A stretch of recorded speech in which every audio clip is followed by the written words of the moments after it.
Hello everyone, Yesh here, and today we're going to be talking about Joaquin Phoenix and what I like to call his unofficial trilogy. So Joaquin Phoenix is an exceptional actor, and no role better showcases this than his portrayal of Joker in the 2019 masterpiece. His ability to take Arthur Fleck and transform him into one of the greatest comic book villains of all time is disturbingly inspiring. If you look at his filmography, he tends to gravitate towards characters who are exceptionally flawed and basically rejected by society. And normally, those kinds of characters in other films would usually be seen as the bad guy, or seen as characters whose circumstances are a result of their own wrongdoing. But through Phoenix's nuanced performances, he knows how to help you relate to them. He knows how to help the audience lose themselves into these kinds of characters and into these worlds so that you better understand why they became how they are. He holds a mirror up to society and shows how society played a part into how these characters became who they are at the end of the film. The Joker is definitely Phoenix's most popular and successful role to date. But there are two other films that I feel deserve just as much praise, if not more. You Were Never Really Here and The Master. In all three of these films, Phoenix portrays a mentally ill or flawed character with aggressive tendencies who all yearn for emotional fulfillment in a society that rejects them. Despite the similarities, all three of these films have a unique theme to them. With the Joker, you have the theme of embrace. With You Were Never Really Here, you have the theme of hope. And with The Master, you have the theme of acceptance. And so, the first film we're going to take a look at is Joker.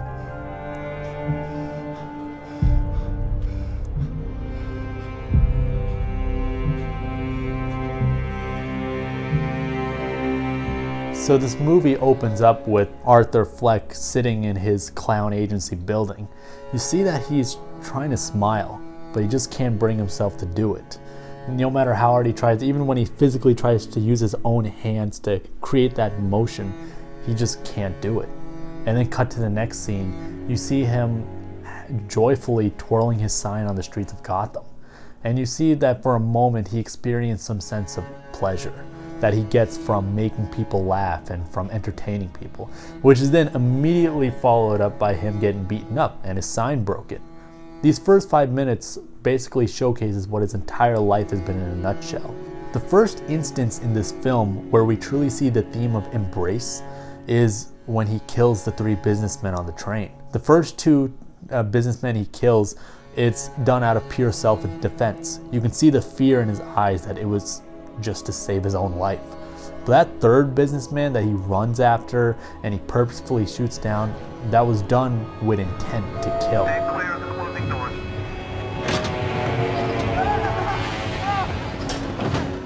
Originally from the script, after the shooting, Arthur Fleck was supposed to run to the bathroom in a panicked and shocked state, reminiscing about what he's just done.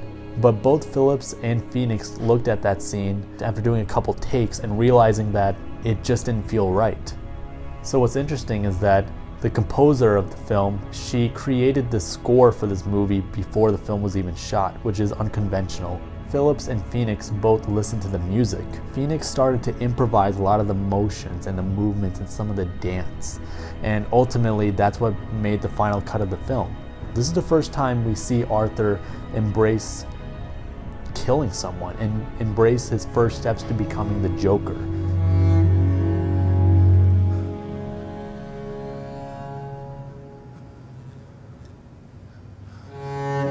The final moment where we see him truly lose himself and truly puts the final nail in the coffin, Arthur Fleck is gone and now it's officially the Joker, is the talk show scene. On the one hand, he says he knows Murray his whole life and really appreciates him and looks up to him. And then on the other hand, he accuses him of being an awful person. You see that back and forth where he suddenly embraced the chaos of his own existence. He has no sense of right or wrong anymore. It's all just chaos. Cut to the end of the film and we see Arthur standing on top of the car with all his adoring fans smiling with blood on his face. We see finally Arthur Fleck embrace the Joker that he's become. We see him finally find his place and fulfillment He can now smile naturally. It's not something he has to force upon himself. Even when he says the line, I used to think that my life was a tragedy, but now I realize it's a fucking comedy. it's not done in a very Hollywood kind of way. It's just done in a very emotionally numb kind of way. And I really appreciate this film for doing that, because it does have that comic book aspect to it because it is the Joker and everything, and it could have been easy to fall into those kinds of tropes. But this film knew that if it was going to work, it had to be realistic.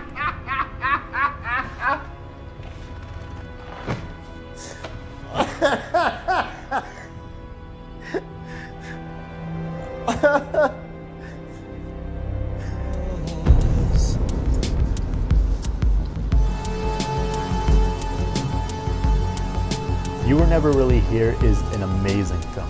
Why this didn't get any Oscar buzz, I don't know, but I highly recommend everyone check it out.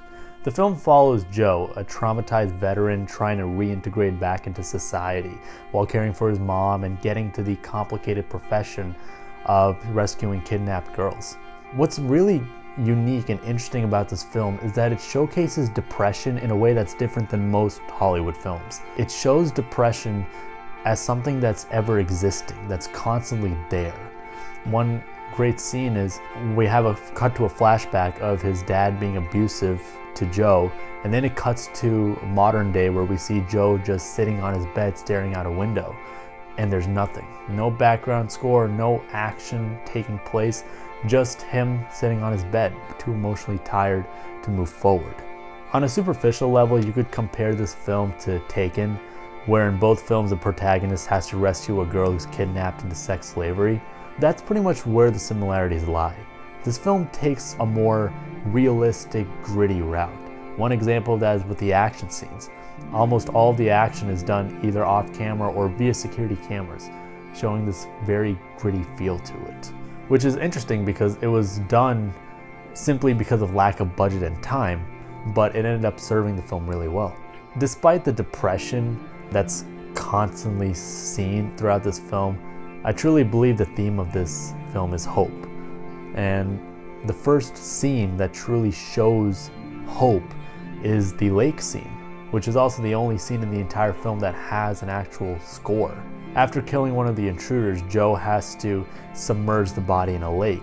And as he's doing that, the camera shows the serenity of nature. It shows how peaceful the lake is, the trees are, and as Joe submerges the body into the lake, he goes down into the lake as well. And for a moment, you see how peaceful Joe is. You see that he's ready to die. He's ready to accept his fate as he's slowly drowning, losing himself underwater. Then he sees an image of the girl he has to save, Nina. It gives him a reason to keep moving forward. This film's ending is also very atypical compared to other Hollywood endings. It ends with Joe and Nina both at a diner on like a bright sunny day. And this is immediately after Joe witnesses Nina kill one of her captors, which goes against the usual hero narrative, because instead of Joe being the hero who saved the girl, ironically what turns out happening is that the girl's the one who saves Joe. Nina gives Joe hope. Nina gives Joe a reason to keep moving forward. They both feel like they have no purpose. But Nina looks out the window and says, "It's a beautiful day."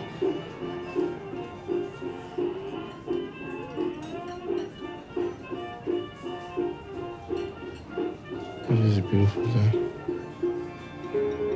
This film ends perfectly because it shows two characters after everything they've been through, all the suffering they've experienced, all the pain they've endured, they're still willing to hope and experience that beautiful day.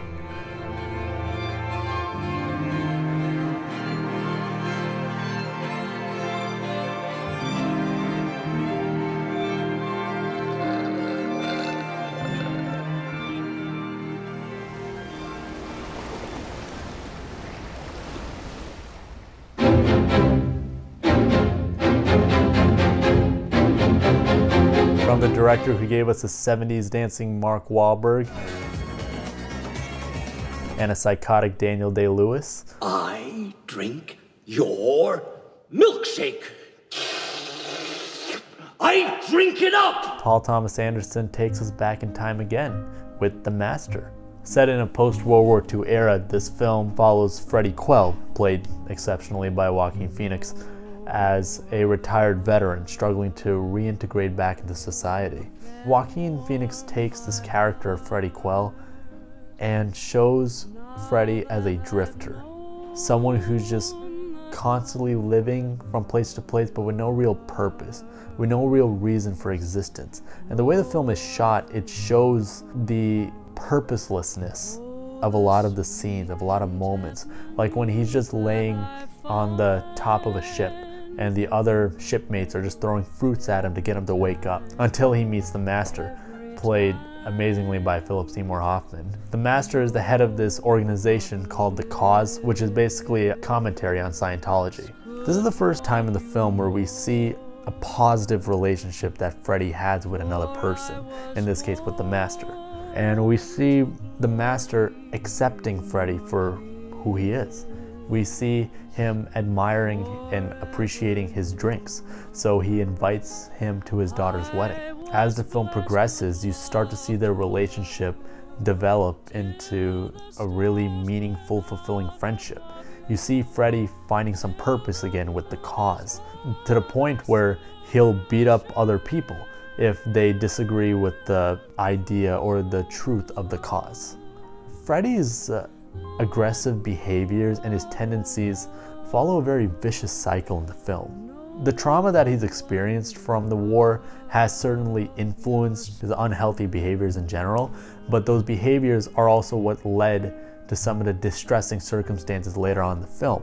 One example being when he was just making a drink for an old man, and the old man gets sick, so the other farmers accuse him of poisoning him, and so he starts running away from them. His life was filled with circumstances that influenced his unhealthy negative behaviors, but at the same time those behaviors started to influence the negative circumstances around him. He ends up finding no purpose in life, which is why he's constantly moving from place to place, which is why he never found the courage to go back to the love of his life, Doris. Freddie's love for Doris is the crux of this entire film. During the processing scene, which is one of the most amazing scenes in the movie, you see Freddie be emotionally vulnerable and open up to the Master, just losing himself to the moment and just talking about how much regret he has for not going back to Doris. Ultimately, as the film progresses, he does make the decision to go back to Massachusetts and see Doris. We find out later in the film that Doris is happily married, and it's too late for Freddie. And this is interesting because throughout the film, we've always seen Freddie lash out in some sort of aggressive behavior, something negative, something harsh. But this is the first time where he's given heartbreaking news and he accepts it. He accepts the fact that it's over. He accepts the fact that he's never going to be with Doris. He accepts the reality of his situation. The theme of acceptance is readily apparent. Freddie is sitting right across from the Master, and the Master is giving him an ultimatum: either join the cause or be banished from it forever. Freddie sees through the guise of the Master and through the guise of the cause. He's aware that it's not truly real, and thus he knows he can never commit to it because of it. He knows that he lacks that ability to commit to anything, really, and so he accepts that. The Master gives a great quote: For if you figure a way to live without serving a master, any master, then let the rest of us know, will you? For you be the first person in the history of the world. That quote beautifully summarizes the theme of acceptance in this film. It shows that we all have our masters. Whether they'll be people, whether it be our behaviors, our circumstances, we all have something that we have to accept about ourselves and about our life in order to move forward. And Freddie accepts that. The movie just ends with him going back to being a drifter again. He's ultimately back to where he started. He ultimately accepted his life for what it is, for better or worse.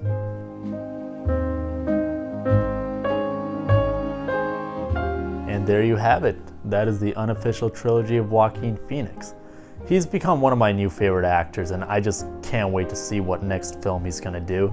But you can always count on him to portray some dark, crazy character and deliver on it. Love you till the stars.